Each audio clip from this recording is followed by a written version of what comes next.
So we are here ready to introduce the most pro-union president in the history of the United States. We've been hearing that phrase a lot, and we're going to hear it some more.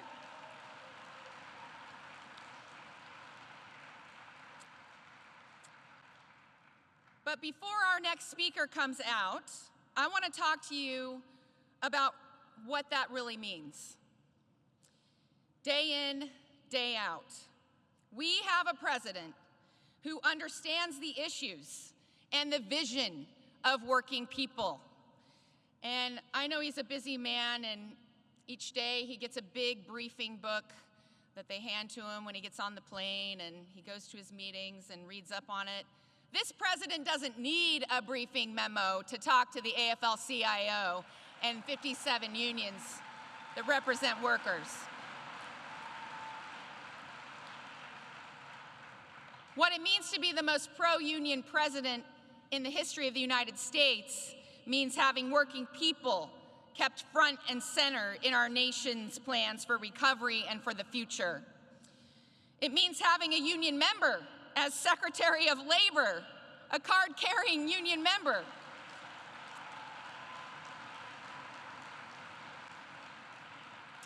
It means having a task force at the White House dedicated to worker organizing and worker empowerment, never done before. It means having an NLRB that's working to ban captive audience meetings.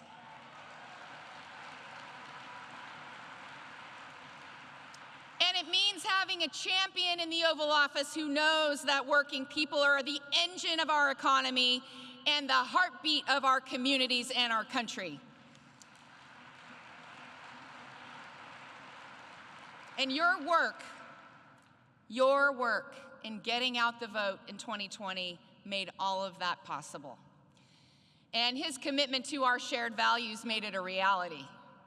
Sisters and brothers and siblings, it is my honor, it is my privilege to introduce the most pro-union president in the history of the United States, Joe Biden.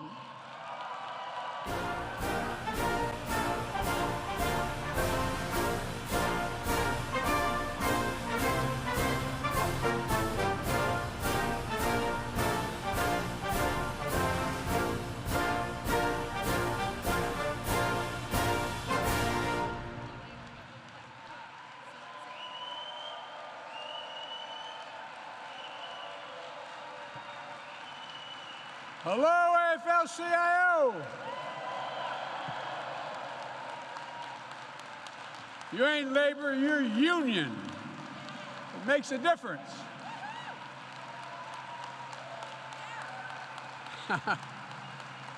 It's good to be home.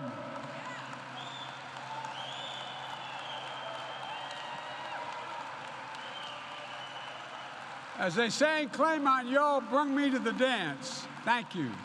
Please, please, have a seat if there is one. You're a gigantic reason why I'm standing here today as your president. I really mean it. I owe you from the very beginning of my running for office back when I was a kid. It was labor, unions, made a difference. At the time, we were right-to-work state, and we changed that too. I've never forgotten not only what you've done for me, but how importantly it meant to me and to the country, to our country, what you've done for the country. And I want to thank Liz for being such a good friend for so long, the first woman to lead the AFL-CIO. Born in a union household, started out as an organizer, and she never stopped. Congratulations, Liz, congratulations. And congratulations to Fred Redmond, Secretary-Treasurer as well.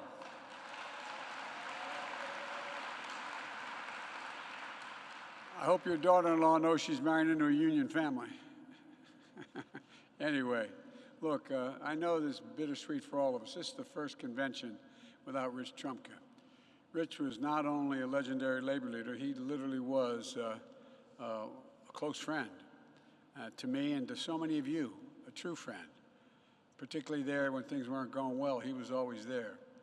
Above all, he was an American worker. No matter how high he rose through the ranks, he never forgot where he came from. We use that phrase all the time, never forget where you came from. He never forgot where he came from or what this work is all about. You know, before Rich passed, he gave me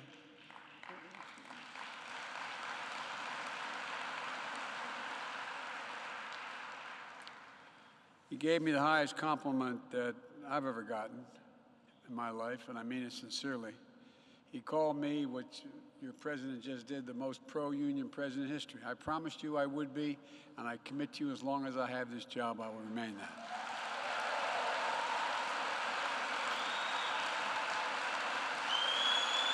Folks,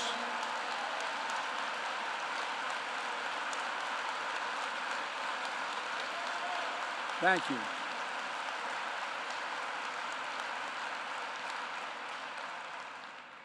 I've got to tell you, nothing made me prouder than that. That's why I made sure we put a former union president in, Secretary of Labor. Marty Walsh. Marty. He's going to learn how to speak English, but he's real. I kid him all the time. I'm joking. He parks his car in the car barn, but he knows what he's doing.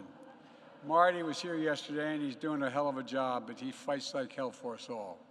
And just yesterday, I had a conversation, a Zoom conversation with our next senator from this state, John Fetterman. You know, if you're in a foxhole, you want John with you, man. I know he can't wait to get back on the trail, and he's looking good, and there's no bigger, stronger voice for working people in this state than John. Certainly no bigger one, for that matter.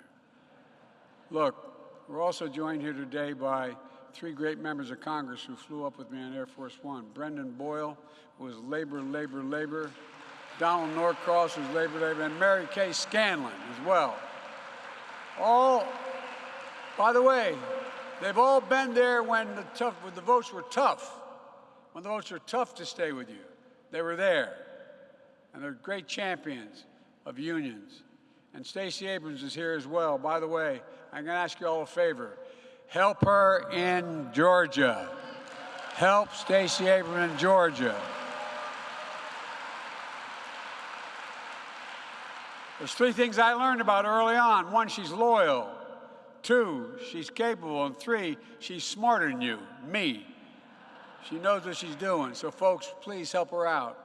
And, folks, thanks to all of you coming along. And we've come a long way in a short time. Do you remember when our economy was like what it looked like before we took office? 3,000 Americans are dying every day from COVID. 20 million Americans had lost their jobs in the last guy.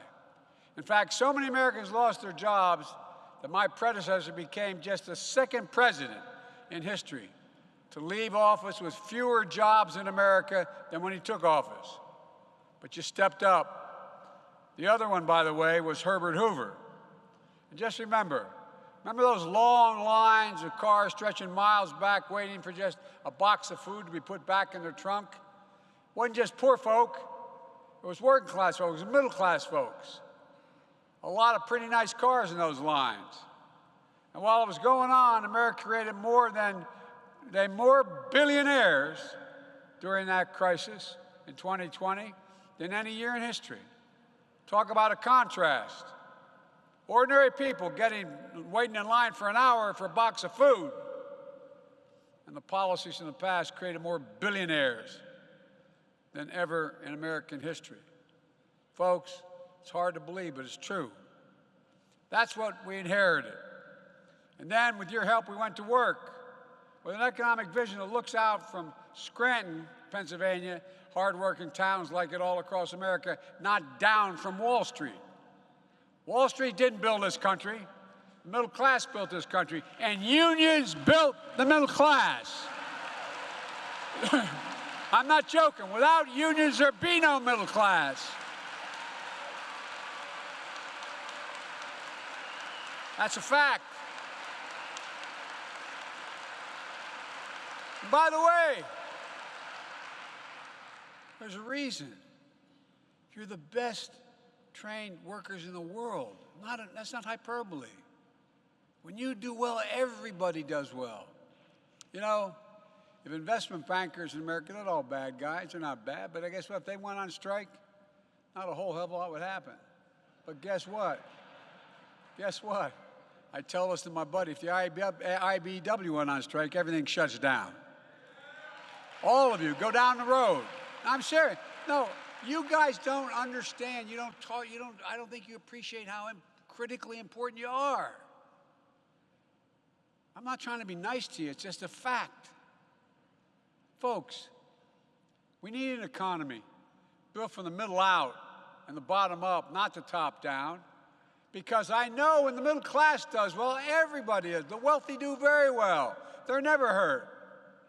But I also know too often we've had an economy where the wealthy do better and better while the middle class gets left behind. So we went to work to change that and started with the American Rescue Plan. The law helped 41 million people put food on their table. Remember, they were in trouble putting food on their table. Put money in the pockets of hardworking Americans who are in trouble, being thrown out in the street because they couldn't pay the rent through no fault of their own. It gave them what my dad used to call just a little bit of breathing room. The next step was the bipartisan infrastructure law. And now not only is it infrastructure week, we've arrived at infrastructure decade.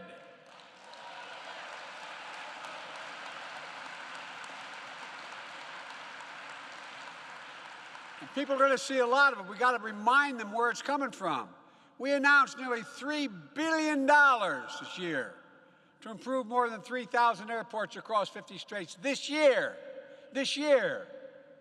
We announced $5 billion so union workers can get to work building a national network of electric vehicle charging stations.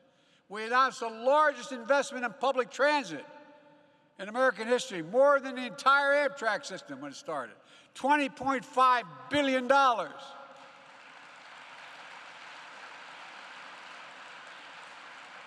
And the people we come from, like when President Obama used to always give me the good assignments.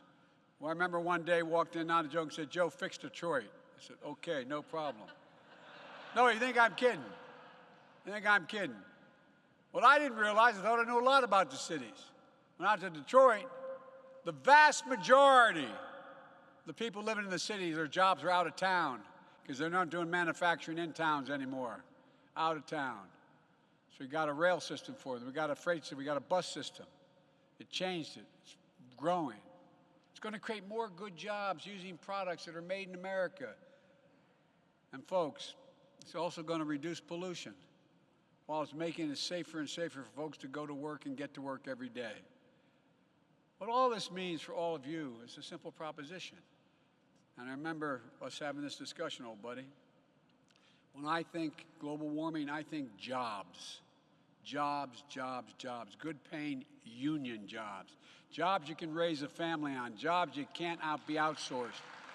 Look, the infrastructure law is about more than rebuilding our infrastructure. It's about rebuilding the middle class. And that's why we made sure that the infrastructure law included significant labor protections. For example, I insist that the overwhelming majority of the funds included in the law are subject to Davis-Bacon requirements. Union has to do it.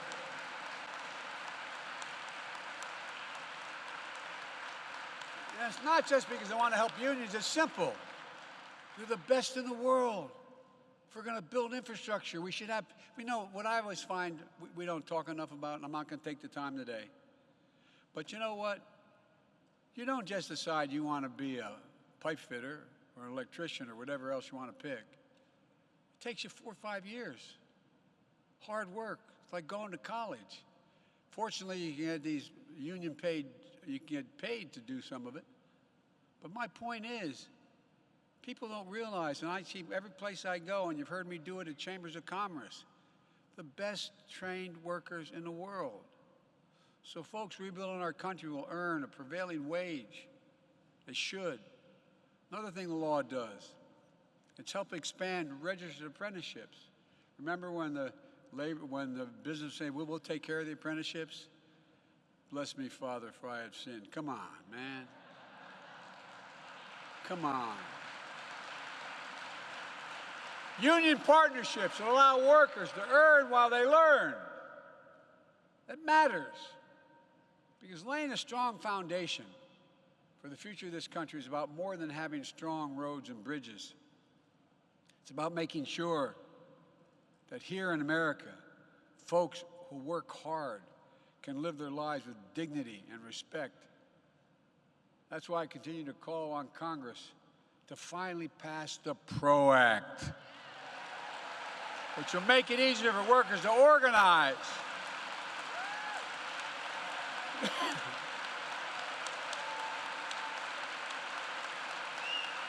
You know,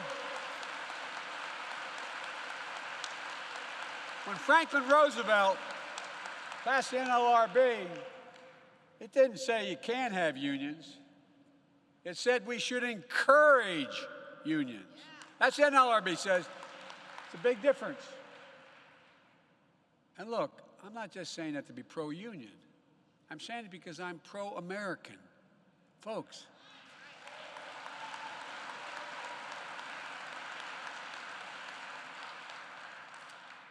that's the approach I've taken to build this economy. And what has to be done?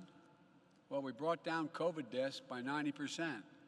We opened schools and businesses that were shuttered. It all created the greatest job recovery in American history. People don't want to talk about these days, but it's true. Since I've become president, we've created 8.7 million new jobs in 16 months, an all-time record. And even last month, 390,000 jobs and 600,000 new manufacturing jobs. They said manufacturing is dead in America. Look, folks, our unemployment rate is near historic lows, 3.7%. And millions of Americans are leaving. I love these guys talking about why these guy left my employment, went to another job. Because he got paid more. Isn't that awful? Isn't that a shame that they got to compete for labor? Better paying jobs. For better jobs for them and their families. It's been a long time since that's happened in this country. But it's happening now, and it's working. Since I took office, with your help, families are carrying less debt nationwide. They have more savings nationwide.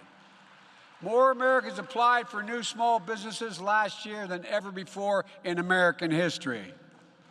5.4 million new small business applications.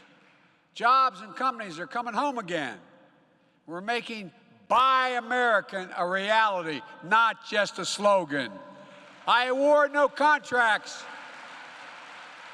from the federal government unless they can prove they bought it in America. And by the way, Republicans like to portray me as some kind of big spender. We have spent a lot of money. But let's compare the facts. Under my predecessor, the deficit exploded, rising every single year, and all the benefit going to the top 1%, basically. Under my plan, last year, we cut the deficit by $350 billion. Doing all this. You know, they talk about Biden wants to spend more on schools and all this. Guess what? He's going to create a deficit. Ladies and gentlemen, this year, by the end of the fiscal year, we will have cut the federal deficit by another $1.6 trillion in 1 year. 1 year. So when they come to you and talk about big spenders, let them know. Almost $2 trillion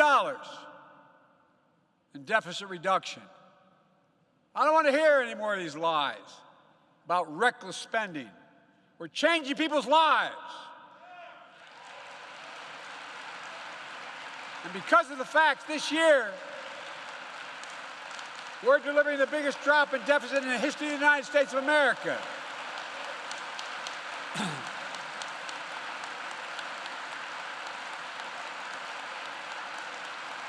Look, the point is this. Under my plan for the economy, we've made extraordinary progress. And we put America in a position to tackle a worldwide problem that's worse everywhere but here, inflation. It's sapping the strength of a lot of families. I grew up in a household not far from here, Claymont and Wilmington, where the price of a gallon of gasoline went up was a conversation at the dinner table. It mattered. It mattered to my working family. It mattered if the price of food went up. The problem is, Republicans in Congress are doing everything they can to stop my plans to bring down costs on ordinary families. That's why my plan is not finished and why the results aren't finished either. Jobs are back, but prices are still too high. COVID is down, but gas prices are up. Our work isn't done. But here's the deal. America still has a choice to make. A choice between a government by the few, for the few, or a government for all of us. Democracy for all of us, an economy where all of us have a fair shot and a chance to earn our place in the economy. My plan is simple. First, I'm doing everything in my power to blunt Putin's gas price hike. Just since he invaded Ukraine, it's gone up $1.74 a gallon because of nothing else but that. So I have a plan to bring down the cost of gas and food. It's going to take time, but let the world coordinate the largest release, what I've been able to do, the largest release of oil from the global fund in history. 1 million barrels a day, and 240 million barrels to boost global supply while I convinced other nations to join us, to keep prices from rising even more. And I'm working closely with our European partners to get 20 million tons of grain locked in Ukraine out onto the market to help bring down food prices. Folks, look, what Putin's war has done is not only try to wipe out the culture of the Ukrainians, decimate people and commit innumerable war crimes, but he's also prevented the grain, thousands of tons of grain that are locked up in those silos ready to be exported, but they can't get out through the Black Sea because they get blown out of the water. So we're working on a plan to get it out through other countries by rail. But guess what? Ukraine has a system like Russia has, a rail gauge that is different than the gauge of the rest of the tracks in Europe. So we're going to build silos, temporary silos, in the borders of Ukraine, including in Poland, so we can transfer it from those cars into those silos into cars in Europe and get it out to the ocean and get it across the world.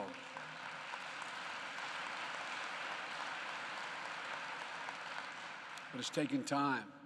Second, we're to bring down gas and food prices. We can save families money in other items. We can change the dynamic of middle-class families. Look, give them a little breathing room, my dad said. You heard me say that before, but imagine.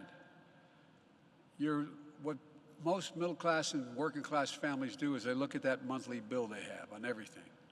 The rent or the mortgage, the cost of maintaining the car, the food, everything. So if portions of that go up, one of the ways to deal with inflation for families is bring the other costs down. For example, 200,000 people with type 1 diabetes are paying up to $1,000 a month for insulin. We can make sure they pay no more than $35 a month.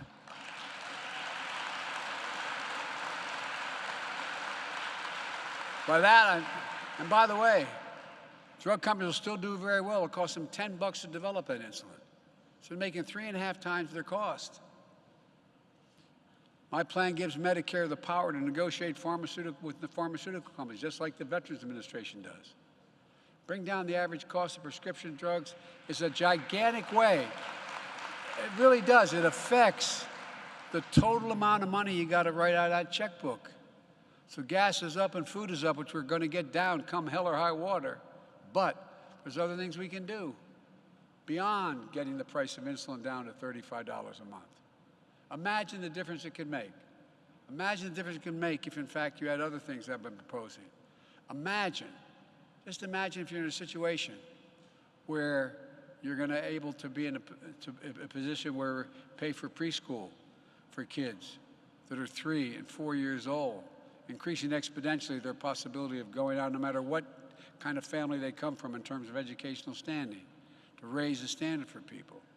Imagine what we could do if we, for child care, in a city like Philadelphia, New York, the big city, Chicago, cost you $12,000 to $14,000 a month for child care. Well, they shouldn't have to pay more than 7% of your income for that. We could easily afford to do it. Look, we could do the same thing. But I really mean it. Think how that would change the families that you represent. Think how families change the circumstances for working class people. And by the way, we could do the same thing with utility bills. Congress would ease the cost of families today by passing the clean energy investments I proposed. Things like tax credit for business to produce cleaner energy. Tax cuts for families that make their homes more energy efficient, which is the way would mean a lot more jobs, by the way, for some folks in this room. I met with nearly a dozen of large CEOs of the largest 12 utility companies in America. They said if you pass that tax cut, that tax credit for modernizing the homes, winterizing, et cetera, we will guarantee we'll immediately lower the average cost of energy cost $500 a year for the average family. That'd help a lot. And in the long run, it would help finally make America truly energy independent. So in the future, American families no longer subject to the whims of dictators halfway around the world. We've laid out concrete plans for families to save money, not only prescription drugs and utility bills, but on rent and mortgage costs, high-speed internet. You guys out there are going to be putting on high-speed, and we've already got the money for it, billions of dollars. Well, guess what? When you get it done, it's going to lower the cost of high-speed internet for every family in America by $30 a month. That's a lot of money. And it's a lot of jobs. Look, we can do all this. All I'm asking is for the largest corporations and the wealthiest Americans to begin to pay their fair share in taxes.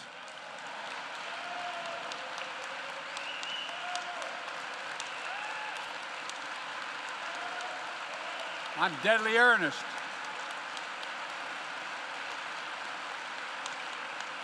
Anybody out there think the tax system is fair? Raise your hand. Look, under my plan, I made this commitment in the beginning and nothing's changed. No one making less than $400,000 a year will pay a single solitary penny more in federal taxes. Nobody. But we'll no longer have a situation where 55 of the largest Fortune 500 companies made $40 billion each year, the last 2 years, and paid zero in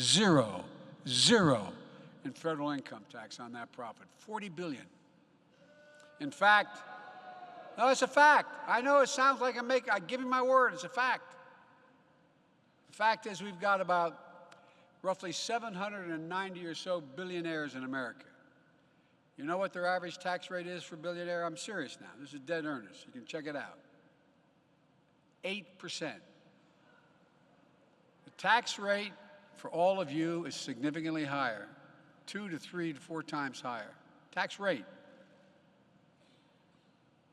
I say it again, 8% in federal taxes. Anybody in this room who thinks that, I know you don't think it's fair, but we got to do something about it. And by the way, it's not just labor, organized labor unions and Democrats who think that. The average Republican knows it's not fair. That suburbanite mom and dad out there.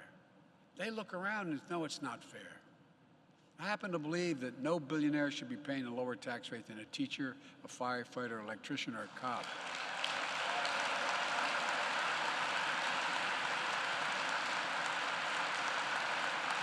Republicans have it all backwards. Their plan literally calls for increasing taxes on middle class and working people and cutting taxes on corporations and wealthy Americans. And I'm not talking about punishing anyone. Just pay your fair share. It's a matter of decency. It's a matter of dignity. It's a matter of fiscal responsibility.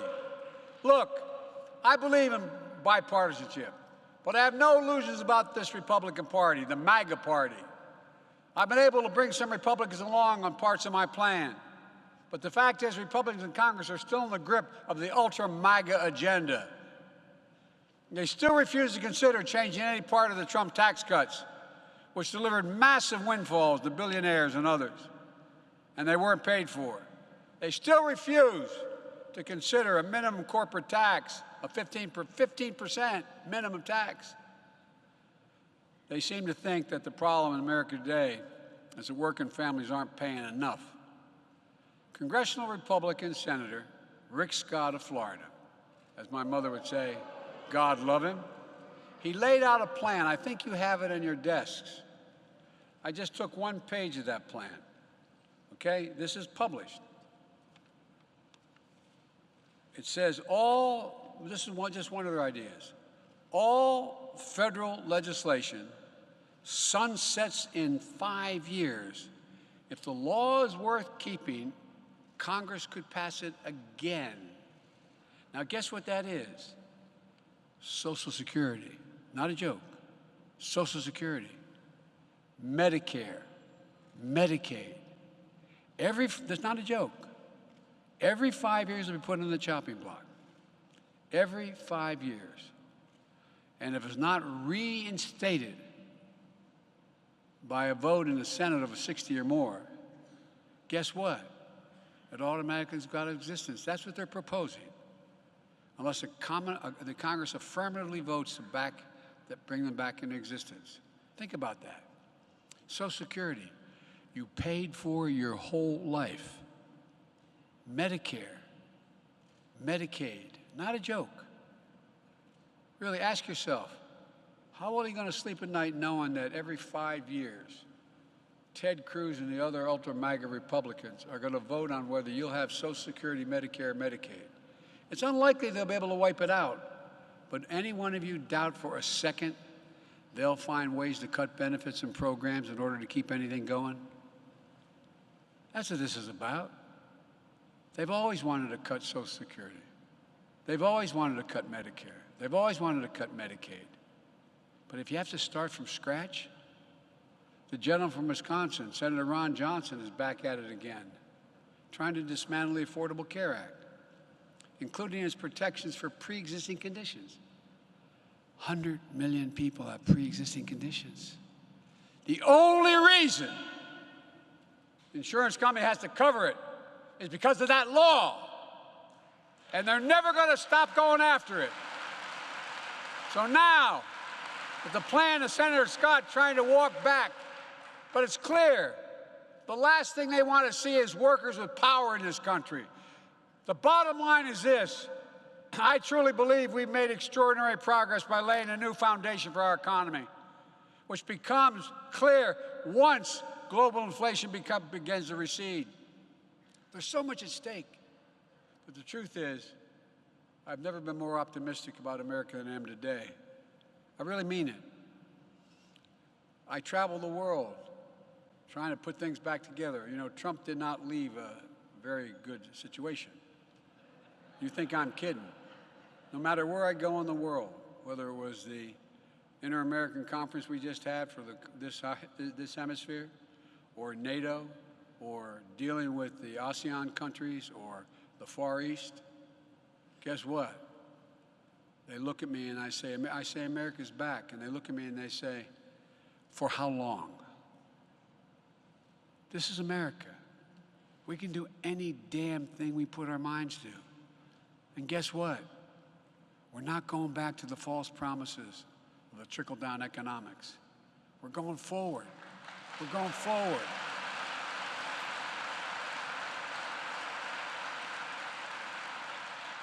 I really mean this. I know I'm called a cockeyed optimist, but this is based on history. We're the most unique country in the world.